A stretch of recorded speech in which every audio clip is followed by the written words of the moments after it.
কালীগঞ্জ উপনির্বাচনের প্রার্থী ঘোষণা তৃণমূলের প্রার্থী হচ্ছেন আলিফা আহমেদ। নাসিরউদ্দিন আহমেদের পরিবারের ওপর আস্থা দলের। নাসিরউদ্দিন আহমেদের মেয়েকেই প্রার্থী করল তৃণমূল। আগামী 19শে জুন কালীগঞ্জ বিধানসভা উপনির্বাচন এবং নাসিরউদ্দিন আহমেদের মৃত্যুতে উপনির্বাচন কালীগঞ্জে।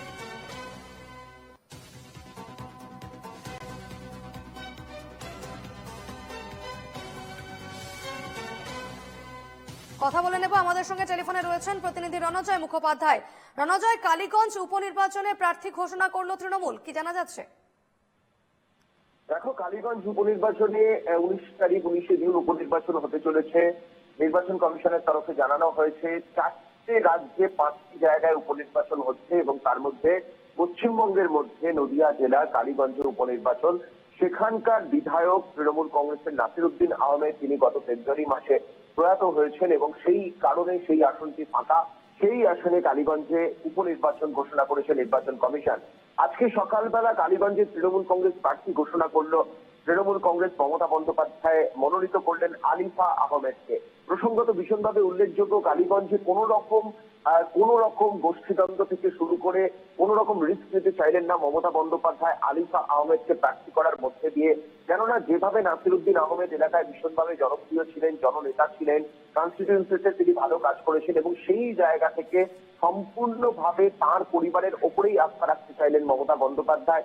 সেখানে কোনো এক্সপেরিমেন্ট নয়, কোনো পরীক্ষা নিরীক্ষা নয়, সামনে 2026 রয়েছে এবং সেই জায়গা থেকে নাসিরউদ্দিন আহমেদের পরিবারের ওপরেই সম্পূর্ণ রকম ভাবে আস্থা ভরসা রাখলেন তৃণমূল কংগ্রেস সুপ্রিমো মমতা বন্দ্যোপাধ্যায়। প্রসঙ্গত উল্লেখযোগ্য, নাসিরউদ্দিন আহমেদ 2021 সালে 1,11,000-এর মতো ভোট পেয়েছিলেন এবং সেখানে তার দ্বিতীয় যে প্রার্থী ছিল কম্পিটিটর বিজেপির প্রার্থী, তাকে প্রায় 46,000-এর বেশি ভোটে তিনি পরাস্ত করেছেন এবং শতাংশের হিসেবে 53% ভোট তিনি অর্জন করেছিলেন এবং সেই জায়গা থেকে নাসিরউদ্দিন আহমেদের পরিবারের ওপরেই সম্পূর্ণ ভরসা রাখতে চাইলেন মুখ্যমন্ত্রী মমতা বন্দ্যোপাধ্যায়। কোন রকম ঝুঁকি বা কোন রকম রিস্ক ফ্যাক্টরের মধ্যে না গিয়ে, যেহেতু তিনি ভালো কাজ করেছেন, তিনি এলাকায় জনপ্রিয় জননেতা, কনস্টিটিউয়েন্সিতে তার সুনাম রয়েছে, সেই জায়গা থেকে তার মেয়ে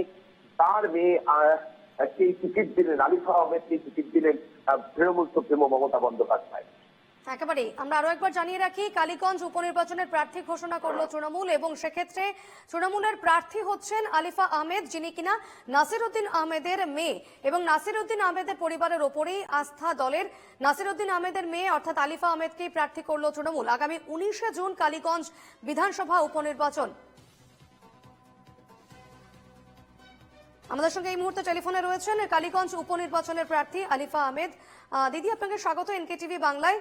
দিদি, যে কেন্দ্রে একদিন আপনার বাবা লড়েছিলেন সেই কেন্দ্রেই আপনাকেও প্রার্থী করেছে দল, কেমন লাগছে? প্রথমে অনেক অনেক ধন্যবাদ জানাই। আজকেই তৃণমূল কংগ্রেসের পক্ষ থেকে আমার নামটি ঘোষণা করা হয়। আমার ভীষণ আমি আনন্দিত এবং খুব রেসপন্সিবিলিটিও ফিল করছি একাধারে। সেই সঙ্গে সঙ্গে আজ আমার বাবার কথাও খুব মনে পড়ছে। আমি এই ডিক্লারেশনের জন্য প্রথমে আমাদের দিদি মমতা দিকে অনেক অনেক ধন্যবাদ জানাই। আমাদের সর্বভারতীয় সম্পাদক অভিষেক ব্যানার্জিকে অনেক অনেক ধন্যবাদ জানাই। আমাদের ডিস্ট্রিক্ট প্রেসিডেন্ট মহুয়াদি, আমাদের জয়প্রকাশ বাবু, আমাদের সুব্রত বক্সী কাকা এবং আমাদের নদিয়া জেলার যে সমস্ত এমএলএ গণ আছে সকলকে আমি অনেক অনেক ধন্যবাদ জানাই আমার হাতে এই সুযোগটা তুলে দেওয়ার জন্য। আচ্ছা, মূলত কোন কোন ইস্যুগুলো নিয়ে আপনি কাজ করতে চান? দেখুন, এটা তো বাই ইলেকশন, খুব শর্ট পিরিয়ড। আমার প্রথম টার্গেট হবে বাবার যে সমস্ত অসমাপ্ত কাজগুলো আছে সেগুলো যতটা সম্ভব হবে এই ডিউরেশনে কমপ্লিট করার, সেটা আমার ফার্স্ট টার্গেট। কালীগঞ্জের আরো অনেক কিছু ইস্যু আছে যেগুলো আমি জানি, আমি আস্তে আস্তে সেগুলো নিয়ে কাজ শুরু করব। তবে আমার ইমিডিয়েট প্ল্যান হচ্ছে বাবার অসমাপ্ত কাজগুলো দিয়ে শুরু করা। বেশ, অনেক ধন্যবাদ আপনাকে এবং শুভেচ্ছা। Thank you so much.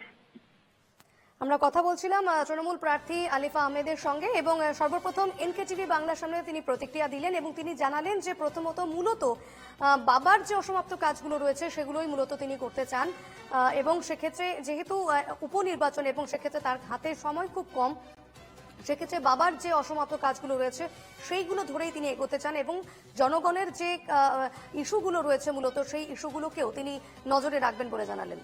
আমাদের সঙ্গে ছিলেন প্রতিনিধি রণজয় মুখোপাধ্যায়। রণজয়, তোমাকেও ধন্যবাদ।